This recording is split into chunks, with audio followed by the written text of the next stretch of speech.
Pinadaling proseso po ng late registration para sa mga indigent sa Manawag, Pangasinan, Pinalawig. Para sa detalye ng balitang yan, kasama natin Idol Denise Brillante. 104.7 IFM. Report!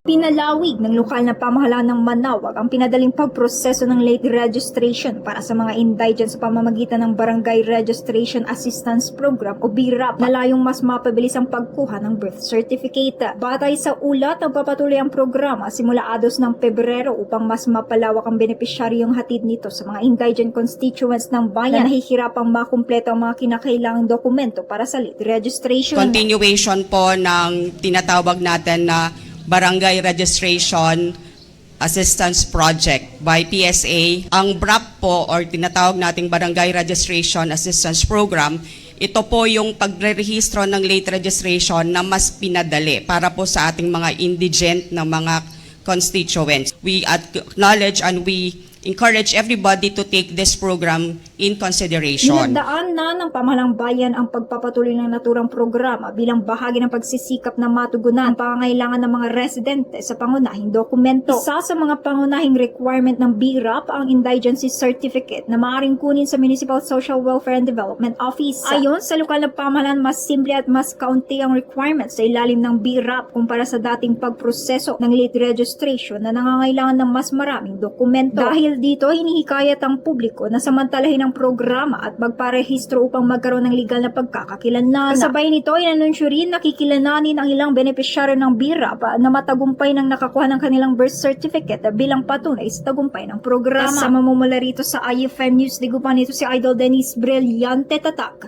IFM. IFM News. IFM News. IFM. IFM News.